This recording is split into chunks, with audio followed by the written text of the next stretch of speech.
Se os audiolivros deste canal contribuíram de alguma forma para a sua vida, considere apoiar nosso trabalho com uma doação.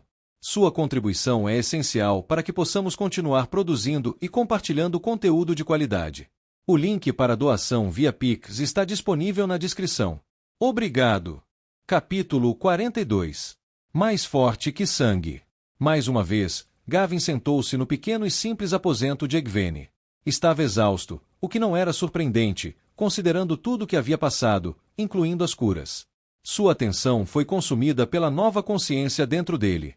Aquele maravilhoso florescer no fundo de sua mente, aquela ligação com Egwene e suas emoções. A conexão era uma maravilha e um conforto. Senti-la o fez saber que ela estava viva. Conseguindo antecipar a aproximação dela, ele se levantou quando a porta se abriu. Gavin, disse ela ao entrar, você não deveria estar de pé nesse estado. Por favor, sente-se. Estou bem, ele disse, mas fez o que lhe foi ordenado. Ela puxou o outro banco e sentou-se à sua frente.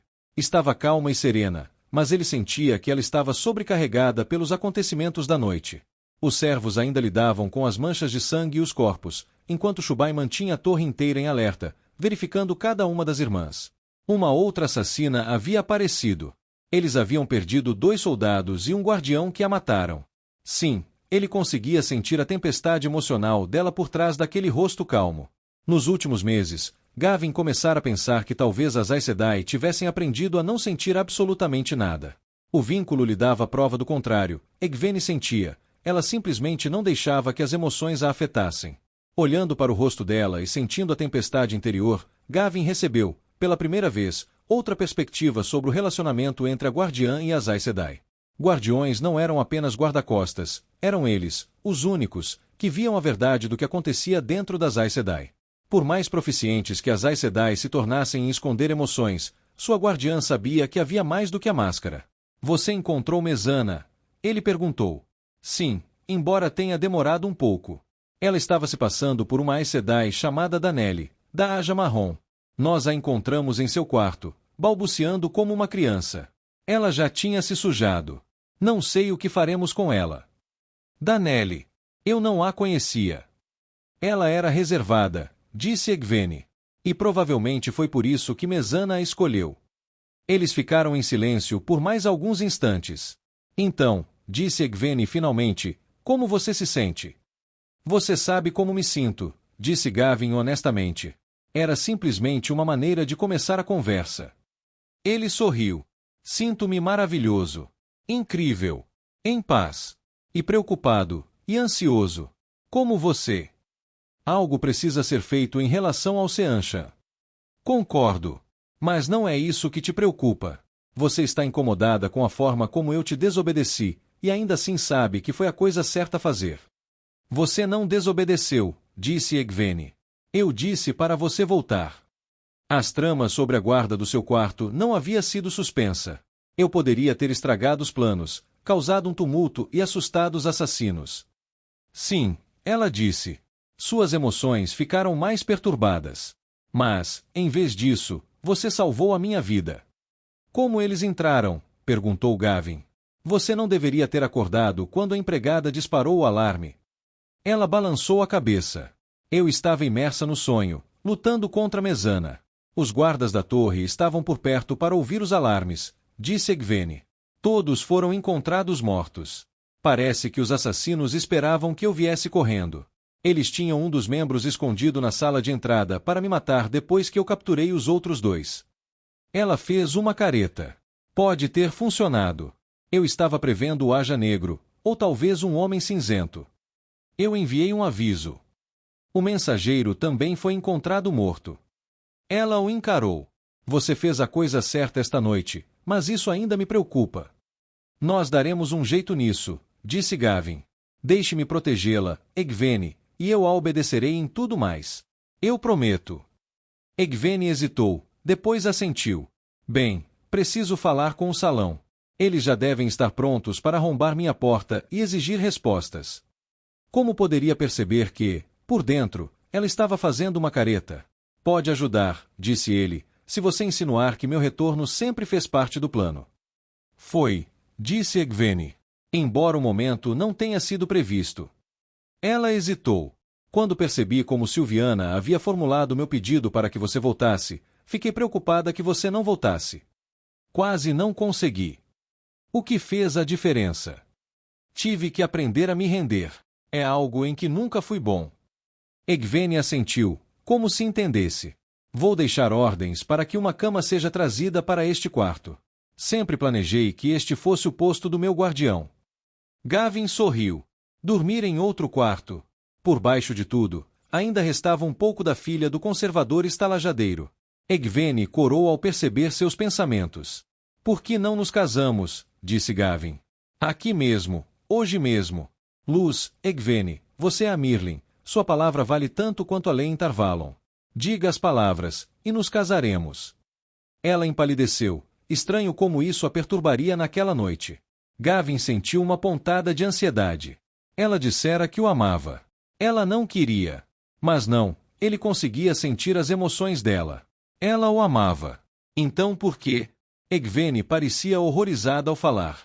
Você acha que eu conseguiria encarar meus pais se me casasse sem que eles soubessem? Luz, Gavin, pelo menos teremos que mandar chamá-los.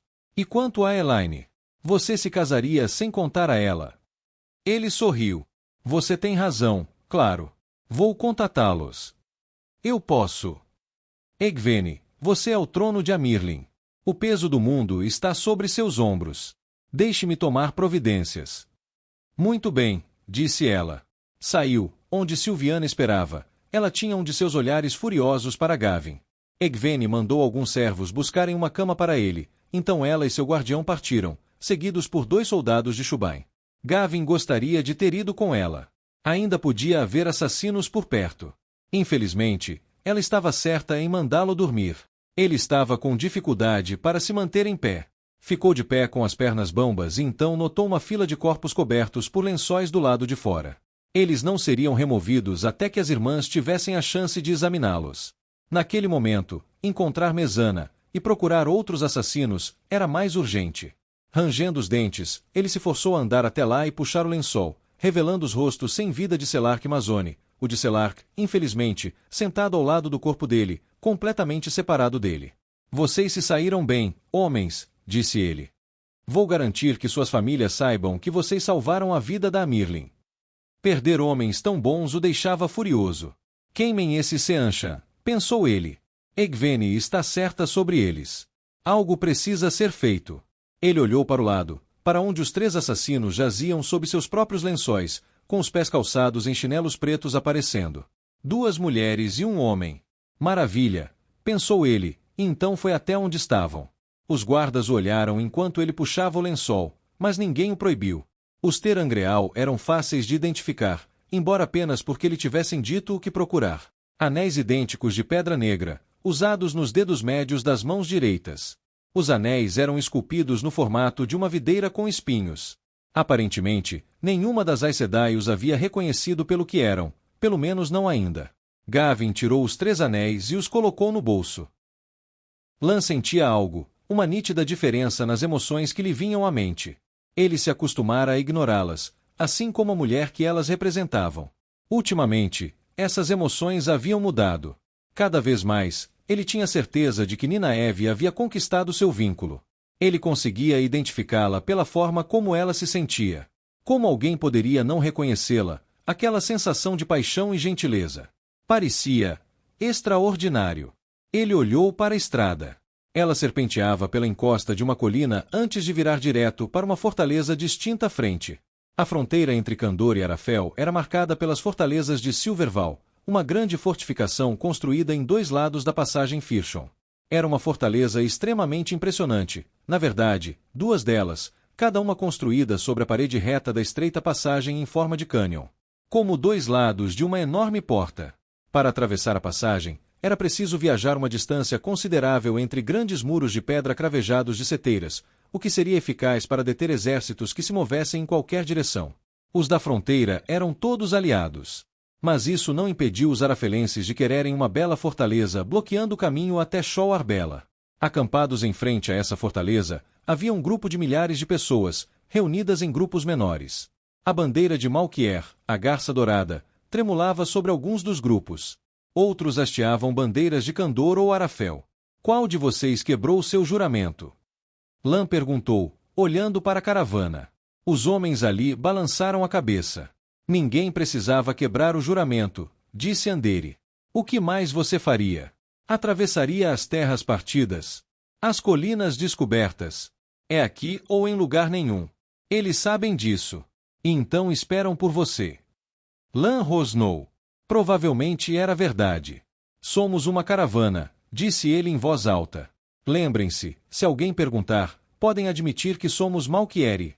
Podem dizer que esperam pelo seu rei. Isso é verdade. Não podem mencionar que o encontraram. Os outros pareciam preocupados, mas não fizeram objeções. Lã liderou o caminho em costa abaixo, seguido por sua caravana de 20 carroças, cavalos de guerra e criados. Era isso que ele sempre temeu que acontecesse. Recuperar Malquier era impossível. Eles morreriam, não importava o tamanho de suas tropas. Um ataque contra a praga. Ridículo. Ele não podia pedir isso a eles. Não podia permitir isso. À medida que continuava pela estrada, tornou-se mais resoluto. Aqueles homens corajosos, hasteando aquelas bandeiras, deveriam se juntar às forças xenaranas e lutar em uma batalha que significasse alguma coisa. Ele não tiraria suas vidas. A morte é mais leve que uma pena.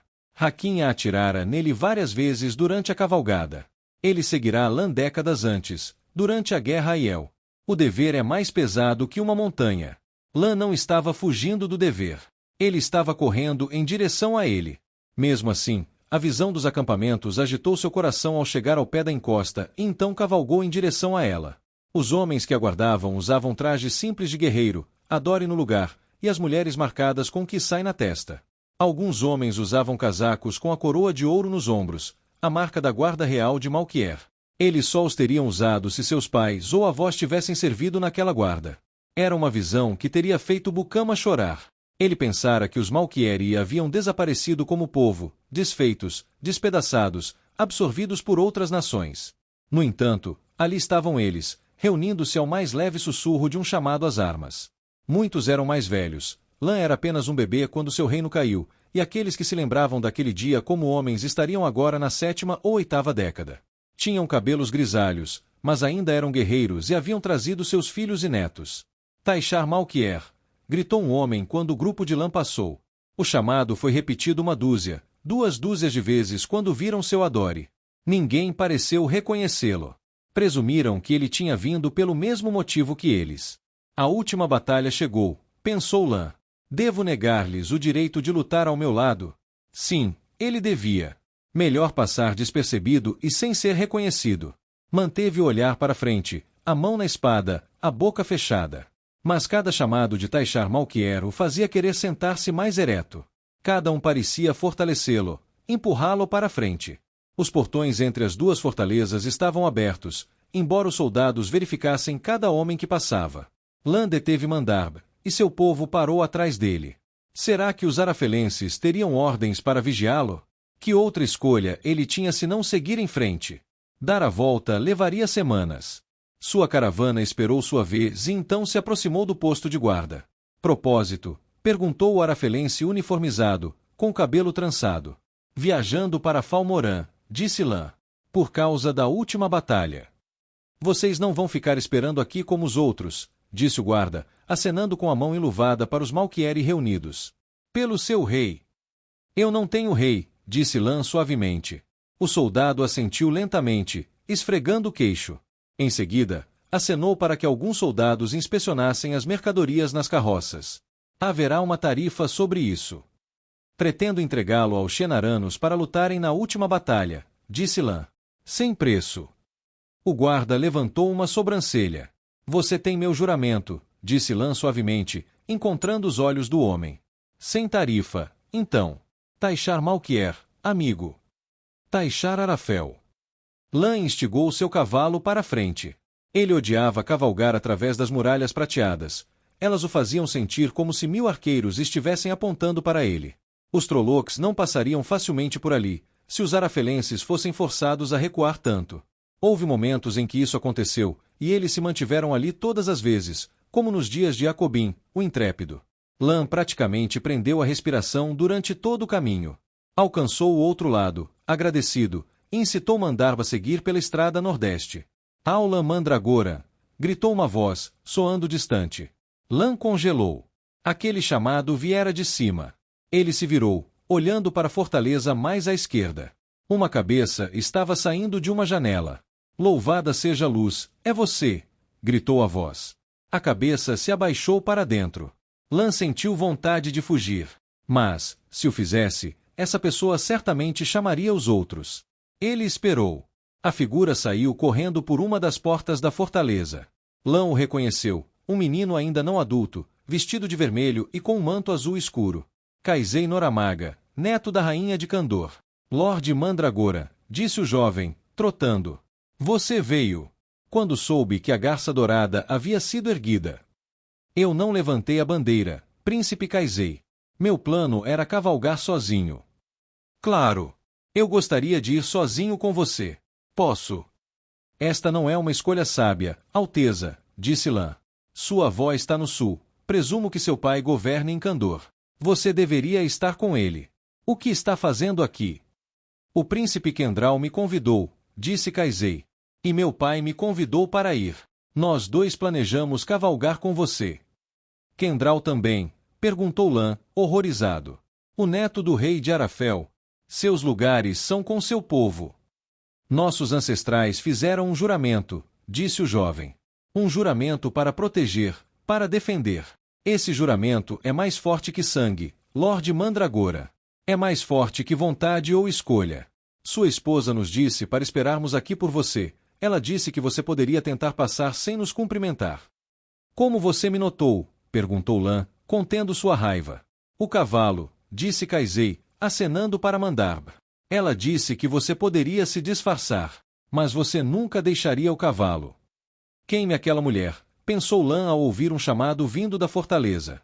Ele havia sido enganado. Amaldiçoe Ninaeve. E a abençoe também. Ele tentou enviar a ela uma sensação de amor e frustração através do vínculo. E então, com um suspiro profundo, ele cedeu. A garça dourada voa para Tarmongaidon, disse Lan suavemente. Que qualquer homem ou mulher que deseje segui-la junte-se a ela e lute. Ele fechou os olhos quando o chamado foi ouvido. Logo se transformou em aplausos. Depois, em rugido.